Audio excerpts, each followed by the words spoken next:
छठ को महापर्व कहा जाता है और ये हमारे यहाँ ये वेदों से चला आ रहा है और हज़ारों वर्ष पुरानी ये परंपरा रही है कि हम छठ मनाते आ रहे हैं। और भगवान भास्कर की पूजा किसी न किसी रूप में जो है हर जगह, जहाँ छठ के नाम से नहीं भी हो, किसी और भी रूप से, पर सूर्य भगवान की पूजा, भगवान भास्कर की पूजा हमेशा से की जाती रही है।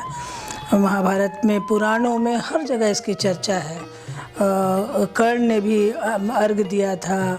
च्यवन ऋषि स्वस्थ जो हुए थे तो उसमें भी सुकन्या कर रही थी छठ। वहाँ भी छठ की बात है। छठ के कारण ही च्यवन ऋषि जो हैं वो स्वस्थ हुए थे। तो बहुत सारी ऐसी कथाएं हैं जिनके आधार पर यह पता चलता है कि ये छठ का महापर्व जो है ये बहुत ही पुरानी परंपरा रही है हमारे यहाँ की। और वाकई आज के दिनों में, अब के समय में ये बिल्कुल ग्लोबल हो चुका है छठ महापर्व। 4 दिनों का ये महत्वपूर्ण व्रत होता है। पहला दिन जो है वो नहाए खाए का है।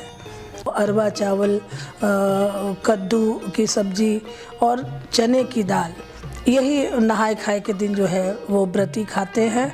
और नहाए खाए के बाद उसके नेक्स्ट डे, दूसरे दिन खरना किया जाता है। खरना जो है वो मिट्टी के चूल्हे पर आम की लकड़ी से चूल्हा जलाकर और तब उस पर खीर बनाई जाती है। अक्सर खीर गुड़ की बनाई जाती है। कहते हैं कि खरना का प्रसाद इनविटेशन नहीं दिया जाता, वो खुद मांग के भी लोग खाते हैं, क्योंकि बहुत ही महत्वपूर्ण है खरना का प्रसाद। और खरना से ही शुरू हो जाता है छठ के लिए फास्टिंग। वो जो निर्जला, बिल्कुल 36 घंटे की जो फास्ट है वो शुरू हो जाता है। खरना में जब व्रती खा लेते हैं उसके बाद अगले दिन शाम में अस्ताचलगामी सूर्य को दिया जाता है अर्घ।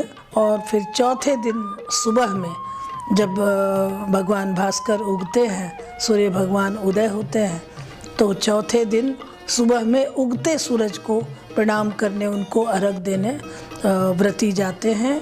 इस तरह से ये जो पर्व है वो कंप्लीट होता है। और इसी बीच में खरना के दिन के बाद सारा वो ठेकुआ पकवान, जो इसका मुख्य प्रसाद है, वो बनता है। और हर दिन पकवान भी चढ़ता है, उसमें सूप के ऊपर सारे फल जो हैं। और सबसे महत्वपूर्ण बात इसमें ये है कि ये किसानों का पर्व है, ये प्राकृतिक पर्व है, ये स्वच्छता का पर्व है, ये स्वस्थ रहने के लिए पर्व है। जितने भी मौसमी फल होते हैं, सीजनल फल होते हैं, उन्हीं चीज़ों का उपयोग इसमें किया जाता है। जैसे मूली है, अदरक है, हल्दी है कच्ची, और नारियल है। तो इस तरह के चीज़ों का ही उपयोग किया जाता है इसमें। और ये एक ऐसा पर्व है जिसमें व्रती जो होते हैं वो खुद अपने पंडित होते हैं। इसके लिए किसी खास पुरोहित पंडित की आवश्यकता नहीं पड़ती। पहिले पहिले हम कैली छठी मैया बरत तोहार, छठी मैया बरत तोहार। करिहा क्षमा छठी मैया,